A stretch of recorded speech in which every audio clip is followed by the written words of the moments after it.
हे माझा मितवा मालिकेच्या आजच्या भागामध्ये आपण पाहणार आहोत की आता अंजली सरळ सरळ आरोप करत असते. अंजली आता अर्णववर रोख धरत म्हणत असते की ह्यांच्या मृत्यूला सुद्धा तूच जबाबदार आहेस. हेही आता जेव्हा बोललं जातं ना, तेव्हा मात्र आता इकडे अंजलीच्या विरोधात जाऊन राजेश जो आहे तो अर्णवची बाजू घेऊ लागतो आणि तो आता म्हणत असतो की तुमचा ना काहीतरी ताई गैरसमज होतोय. तुम्ही जे काही बोलताय ना ते मला थोडं चुकीचं वाटते. या घरात ना मी पहिल्यांदा यायला तयार नव्हतो, पण खरं तर ना मी या घरात यावं अशी तुमच्या भावाची आणि तुमच्या या वहिनीची इच्छा होती. मुळात मी येत नसताना सुद्धा जबरदस्ती माझ्या हातापाया दोघंही जण पडलेत आणि मला ते इथेपर्यंत घेऊन आलेत आणि मग तुम्ही त्यांच्याबद्दल हे असं सगळं कसं काय बोलू शकता असंही आता म्हटलं जातं. जेव्हा आता एवढं चांगलं तो बोलत असतो ना, तेव्हा मात्र इथे असणाऱ्या या वल्लरीला सुद्धा धक्का बसलेला असतो आणि वल्लरी आता विचार करत असते, वा रे वा, हा माणूस नक्की सुधारलाय का काय नाटक करतोय. पण इकडे आता जेव्हा एवढी बाजू घेऊन तो बोलत असतो ना, तेव्हा मात्र आता इकडे आजीसुद्धा या अंजलीवर ओरडतात आणि म्हणतात की बघ, जावई बापूंना जुन्या गोष्टी आठवत नाही आहेत तरीसुद्धा ते अर्णवची किती बाजू घेऊन बोलत आहेत आणि तू त्याची बहीण असून सुद्धा हे सगळं तुला बोलताना जराही लाज वाटत नाही आहे का? या सगळ्यामध्ये का म्हणून त्यांची चूक असेल, जरा तू सुद्धा समजून घेत जा ना की या सगळ्या बाजू, असंही आता म्हटलं जातं. जेव्हा आता या सगळ्या गोष्टी बोलल्या जातात ना, तेव्हा मात्र आता इकडे आजी अंजलीला बोलते, पण अंजली आता शांत बसते कारण राकेशने सुद्धा आता तिला खरी बाजू ओळखून दिलेली असते, पटवून दिलेली असते. कारण अर्णव आणि ईश्वरी खरंच खूप चांगले आहेत. तुमच्या गैरहजेरीतसुद्धा मला त्यांनी काय काय म्हणून सांगितलं. खरं तर मी हॉस्पिटलमधनं घरी येणार नव्हतो, पण तुमच्यासाठी तुमचा भाऊ एवढं सगळं करतोय आणि तुम्ही त्याच भावाला नावं ठेवतायत ना, हे मुळात मला नाही आवडते हो, असंही म्हटलं जातं. तर अंजली म्हणते, ठीक आहे, तुमच्यासाठी म्हणून का होईना मी शांत बसते. इकडे आता अर्णव अगदीच ना कोलमडून गेलेला असतो, पण त्याच वेळेला आता अर्णवला सावरायला इकडे मात्र ईश्वरी असते. तर दुसरीकडे मात्र वल्लरी विचार करत असते की हे सगळं नेमकं चाललंय तरी काय, म्हणजे या सगळ्या गोष्टी कोणत्या खऱ्या आणि कोणत्या खोट्या यावर ना विश्वास बसत नसतो. म्हणूनच वल्लरी टेन्शनमध्ये आलेली असते. आता इकडे मात्र पूजेचं आवरून घेऊया असंही म्हटलं जातं आणि मग काय पूजेचं आवरलं जात असतं. पूजेचं आवरत असतानाच इकडे मात्र अर्णव आणि ईश्वरीच्या हस्ते रामनवमीची पूजा वगैरे केली जात असते. पूजा वगैरे झाल्यानंतर इकडे आता ईश्वरी म्हणत असते की जे काही होईल ते अगदीच ना आता व्यवस्थित व्हायला हवं. काही झालं ना तरीसुद्धा आता कोणतेही प्रॉब्लेम यायला नकोत असंच तिला आता वाटत असतं आणि यासाठी ती आता प्रयत्न करत असते. तर दुसरीकडे मात्र आता ती ह्या घरासाठी, म्हणजेच ह्या घरामध्ये कोणतंही दुःख यायला नको, सगळं काही एकदम व्यवस्थित व्हायला हवं असंच ती प्रार्थना करत बोलत असते. इकडे आता मंदिरात रामनवमी निमित्त पूजा असते. काही साधू लोक आलेले असतात आणि आता तिथे ते भजन वगैरे करत असतात आणि तिथे आता अर्णवचे बाबासुद्धाच साधूच्या वेशात असतात. खरं तर ते सुद्धा या टीमचे मुख्य कलाकार असतात, म्हणजेच ना त्या टीममध्ये ते असतात आणि त्या टीममधल्या लोकांसोबत ते तिथे भजन गाण्यासाठी आलेले असतात रामनवमी निमित्त. आणि ते घरातसुद्धा सुरू असतं की चला आपल्याला आता देवळात जायचं आहे, ईश्वरी तयार आहेस ना असं आजी म्हणते. मग लगेच वल्लरीचं सुरू होतं की आता काय तुम्ही फक्त तुमच्या नव्या सुनबाईंनाच घेऊन जाणार आहात का मंदिरात, आम्हाला नाही का? त्यावर वल्लरीला आजी म्हणते की तुला मी कुठे नाही म्हटलंय, चल ना सोबत, चल आपण जाऊया एकत्र, तुला कुठे नाही म्हटले असं आता आजी वल्लरीला बोलतात. आता घरातले सगळेजण देवळात जायला निघालेले असतात, पण अंजलीला काही आपण देवळात नेऊ शकत नाही कारण अंजलीची डिलिव्हरी नुकतीच झाल्यामुळे तिला अजून 1.25 महिना झालेला नव्हता, त्यामुळे ती आता घरातच थांबणार होती. मग आता राकेशही म्हणतो की अंजली मॅडम घरात राहणार असतील तर त्यांना काही हवं नको ते बघायला मीही घरात थांबतो, तुम्ही लोक सगळेजण जाऊन या असं देखील आता सांगितलेलं असतं. तर आता सगळेजण देवळामध्ये जात असतात, जेवण वगैरे त्यांना दान करायचं असतं आणि याचसाठी त्यांची धांदल उडालेली असते. सगळीकडे व्यवस्थित त्यांचं नियोजन सुरू असतं. तर दुसरीकडे मात्र आता नम्रता आपल्या रूममध्ये असते आणि आपल्या रूममध्ये असतानाच ना आता तिच्या डोक्यामध्ये सतत विचार येत असतात. तेवढा तिच्या मोबाईलवर फोन येतो आणि तो फोन कोणाचा आहे ती बघायला जाते तर आकाशचा कॉल आलेला असतो. आकाशचा फोन आलेला बघून तिची चिडचिड होत असते, कारण तिला आता आकाशसोबत बोलायचं नसतं. पण आकाश मात्र एकही दिवस असा सोडत नाही की तो तिला फोन करणार नाही. तो आता कंटिन्यू तिला कॉल करतच राहतो आणि जेव्हा तो आता तिला कॉल करत असतो ना तेव्हा मात्र आता इथे नम्रता कॉल रिसीव करते. नम्रता जेव्हा आता कॉल रिसीव करते तेव्हा आकाशला ती सांगत असते की मला तुमच्याशी बोलायचं नाही आहे. काय बोलायचं आहे, सारखे सारखे का कॉल करताय मला? तर आकाश नम्रताला म्हणतो की अगं ऐकून तरी घे ना, मला काय म्हणायचं आहे ते. तू जर ऐकून घेतलंच नाहीस तर कशा सगळ्या काही गोष्टी कळणार आहेत. तुम्हाला काय सांगायचं आहे आता, बोला ना काय बोलायचं आहे, असंही आता म्हटलं जातं.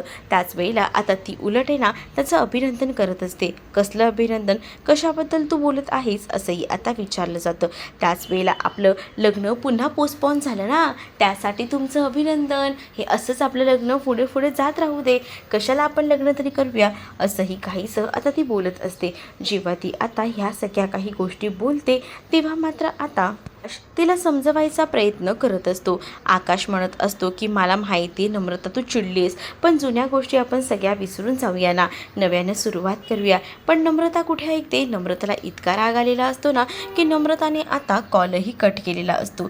दुसरीकडे आता अंजली वैतागलेली असते. अंजली रूममध्ये जाऊन बसते आणि अंजली चिडलेली असतानाच अंजलीला आता कसंबसं सावरायचा प्रयत्न राकेश करत असतो आणि तो म्हणत असतो की काय झालं आहे तुम्हाला, तुम्ही अशा का वागत आहात? म्हणजे तुमचा भाऊ तुमच्यावर इतकं मनापासून प्रेम करतो, तुम्हाला ज्या ज्या गोष्टी लागतात त्या सगळ्या तुमच्यापर्यंत आणून देतो, मग तुम्ही त्यांच्याबद्दल असं का बोलत होतात? त्यावर तुम्हाला माहीत नाही आज जर तुमचा अपघात झाला आहे ना त्याला सर्वस्वी 30 लोकच जबाबदार आहेत. कारण माझा जो तरी भाऊ असला तरीसुद्धा त्यांचं तुमच्याबद्दलचं मत काही चांगलं नव्हतं आणि म्हणूनच त्या सगळ्या गोष्टींना मला नकोशा वाटत होत्या. जे सत्य होतं तेच मी तुम्हाला सांगत होते, असंही आता म्हटलं जातं. राकेश म्हणतो की मी बघतोय ना, मी जेव्हापासनं हॉस्पिटलमधून घरी आलो आहे तेव्हापासनं ते दोघंही जण माझी किती काळजी घेतात. तुम्हाला जसं वाटतं ना तसं काही नाही आहे. मग आता मी नेमका कसा होतो मला जरा सांगू शकता का? तेव्हाच ना अंजलीच्या लक्षात येतं की आपल्या लग्नाचे काही फोटोज आहेत ते ह्यांना आपण दाखवायला हवेत आणि म्हणूनच मग तिच्या लग्नाचा जो अल्बम असतो तो ती बाहेर काढते आणि ती आता राकेशला म्हणत असते की इथे या, इथे बसा, मी तुम्हाला दाखवते. आणि असं बोलून ती आता अल्बममधील एक एक फोटो दाखवत असते आणि तुम्हाला मी ओळखसुद्धा करून देते या सगळ्यांची, असंही म्हणत आता एक एक फोटो दाखवतच ना ती आता प्रत्येकाची ओळख करून देत असते की नेमकं कोण, त्याचं नाव काय आणि आपला जोडा बघा ना किती सुंदर दिसतो ना, आणि आपण दोघंही जण लग्नामध्ये ना एकदम भारी होतो. इथे एका मोठ्या हॉलमध्ये आपलं लग्न झालं होतं आणि खूप जास्त मोठे सेलिब्रिटी आले होते, खूप मोठमोठे बिझनेसमॅनसुद्धा आपल्या लग्नात आले होते, असंही ती आता म्हणत असते.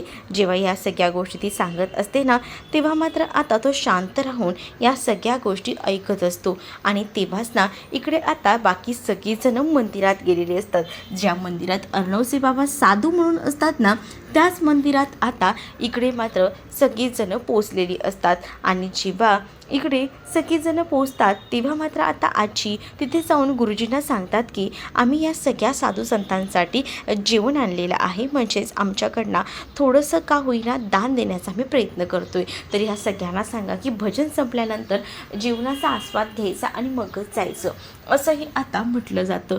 जेव्हा आता हे सगळं काही बोललं जातं ना तेव्हा मात्र आता इकडे त्या सगळ्या साधूंचं भजन वगैरे कीर्तन करून झालेलं असतं.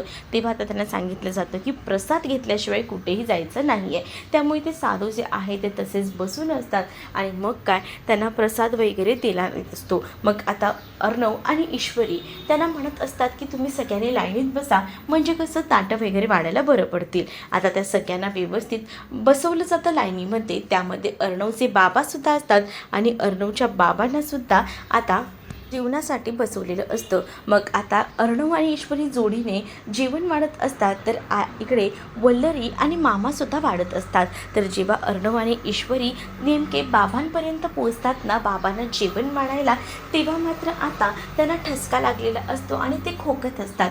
त्याच वेळेला ईश्वरी त्यांना म्हणत असते की बाबा त्रास होतोय का, असंही आता ते म्हणू लागतात. पण आता इथे मात्र ते काहीच नाही बोलत, ते शांत असतात. त्यांना आता मनातून ना ते खचलेले असतात, त्यांना कळत नसतं की काय करावं ते, आणि त्यामुळेच ना आता मोठ्या संकटामध्ये अडकल्यासारखं झालेलं असतं. तर दुसरीकडे मात्र आता पाहायला मिळतं की आजी सगळ्यांनाच बोलत असते की चला, सगळ्या काही गोष्टी ज्या आहेत ना त्या एकदम व्यवस्थित झालेल्या आहेत, सगळ्यांनी जेवणाचा आनंद घ्या.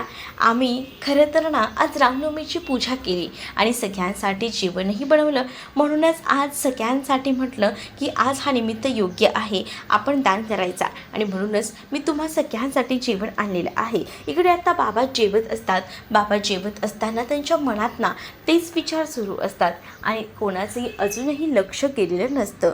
तर दुसरीकडे मात्र आता काही बायकासुद्धा आलेल्या असतात. हा जेवणाचा कार्यक्रम झाल्यानंतर पुन्हा एकदा एका भजनाचा कार्यक्रम असतो आणि तेव्हा तिथे भजन होतच असतं. वल्लरीचं लक्ष चारही बाजूनी असतं. वल्लरी आता तिच्या समोर असलेल्या माणसाकडेच, म्हणजेच अर्णवच्या वडिलांकडे पाहत राहते आणि त्यांना आता दाढी मिशी आल्यामुळे ना त्यांचं जरी रूप बदललेलं असलं तरीसुद्धा हा रमाकांतच आहे असं आता वल्लरी बोलत असते.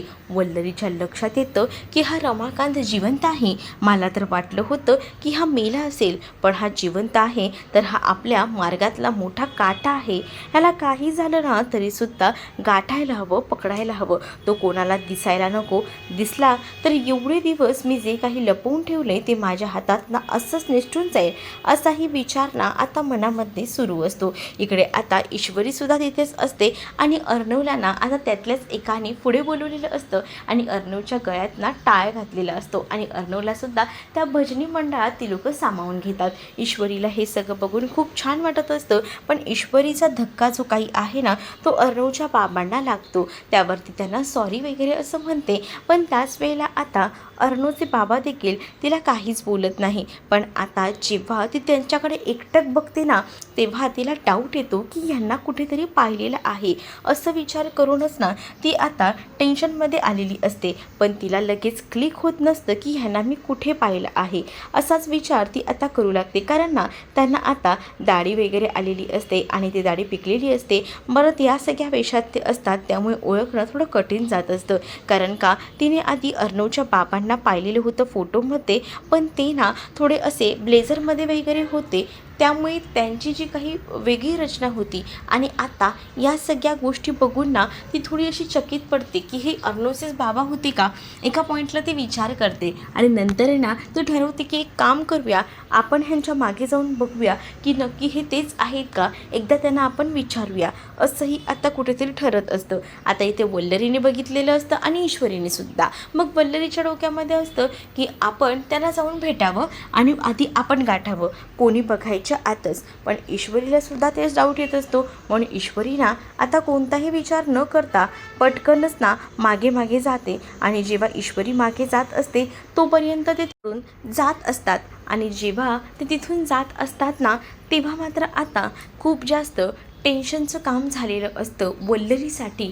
वल्लरी आता ईश्वरीचा पाठलाग करते, कारण तिला असं वाटतं की हिने त्या रमाकांतला पाहिलेलं आहे आणि म्हणूनच ही रमाकांतच्या पाठी जाते. म्हणूनच रमाकांतलाही भेटायच्या आधी मला भेटायला हवं असा विचार ती करते आणि मुद्दामून ती आता पाठलाग करायला म्हणून जाते. ईश्वरी तर जातच असते, पण ईश्वरीचा हात ना आता वल्लरी अडवते आणि मध्येच थांबवते.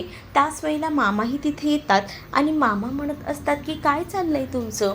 पण तोपर्यंत ईश्वरी एका वेगळ्याच तंद्रीमध्ये असते, कारण तिला माहिती असतं की हे जे आहेत ते रमाकांतच आहेत आणि ते म्हणजे अर्णवचे बाबा. अर्णवच्या बाबांचा फोटो तिने एकदा पाहिलेला होता आणि त्यावरूनच तिच्या डोक्यामध्ये ते सगळं सुरू होतं. वल्लरी आता तिला विचारते की काय गं, काय झालं, तू कुठे जात होतीस. पण आता वल्लरीला ती म्हणते काही नाही. मग वल्लरी म्हणते की आता अशीच फिरत बसणारेस का, आवरायचं नाही आहे का, चल पटकन, इथे पण टाईमपास करायला आली आहेस का? असंही आता वल्लरी काहीसं ईश्वरीला बोलते. कारण आता तिला बघायचं असतं की ही नेमकी कुठे चालली. दुसरीकडे जो अर्णव असतो ना, तो सुद्धा आता तिथे येतो आणि त्यानंतर अर्णव विचारतो ईश्वरीला की काय झालं. ईश्वरी म्हणते की मला कोणीतरी दिसलं, पण मला कळत नाही की ते कोण आहेत ते. अगदी त्यांचा चेहरा ना ओळखीचा वाटला. अर्णव म्हणतो की जाऊ दे, नंतर बघूया, चल चल आता. असं बोलून अर्णवही ईश्वरीला तिकडनं बाजूला घेऊन जाण्याचा प्रयत्न करतो. पण ईश्वरीच्या डोक्यात ना ते सगळं जात नसतं. कारण ईश्वरीला लक्षात आलेलं असतं की ती रमाकांत राजशिर्केच आहे. पण दुसरीकडे वल्लरीसुद्धा विचार करते की कोणीही बाकी त्याला भेटायच्या पहिले मला त्याला भेटावं लागणार आहे आणि तो काय काय करतो आणि काय काय नाही हे सगळं काही मला जाणून घ्यावं लागणार आहे आणि त्यामुळेच मला खरं काय ते कळेल. असाही विचार ना आता मात्र डोक्यामध्ये येऊ लागलेला असतो. दुसरीकडे आता आकाश आणि नम्रताची भांडणं झालेली असतात. म्हणून शुभू नम्रताला समजवायचा प्रयत्न करत असतो आणि त्याच वेळेला आता नम्रताला तो म्हणत असतो की हे काय, यावेळेला तू काही खातच नाही आहे, बस झाले म्हणतेस. अरे यार, असं कसं चालेल यार, खा ना गं. आणि तेवढ्यातच ना इकडे आकाशचा फोन नम्रताच्या फोनवर येत असतो.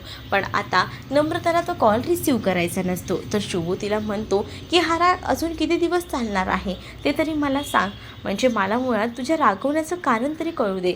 मला ह्या सगळ्या गोष्टी ना थोड्या अशा वाटत आहेत वेगळ्या. मग आता नम्रता फोन रिसीव करते आणि आकाशला म्हणते की तुम्हाला मी किती वेळा सांगितलं की मला सारखा कॉल करत जाऊ नका, मला तुमच्याशी बोलायचं नाही आहे, तरीसुद्धा तुम्ही सारखा सारखा कॉल का करताय मला.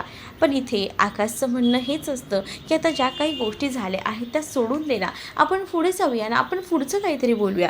पण तिला आता त्याच गोष्टीमध्ये अडून राहायचं असतं. वर तो म्हणतो की जे काही लायसन्सचं बोलत होतीस ना तू, त्यांना मी बोलून घेतो, त्यांच्याशी मी डिस्कस करतो आणि मी त्यांच्याशी पर्सनली येऊन भेटतो सुद्धा. पण आता सरळ सरळ नम्रताने त्याला ह्या सगळ्याला नकार दिलेला असतो. त्याला सांगितलेलं असतं की आता जे काही आहे ते मी बघेन, कारण का ते माझं शॉप आहे, माझ्या क्लाउड किचनचा निर्णय मी घेईन, मला काय करायचं आहे ते, आणि मी स्वतः सगळी तयारी करेन असंही तिने सांगितलेलं असतं. आणि फोन कट केलेला असतो. शुभूने हे सगळं बोलणं ऐकलेलं असतं.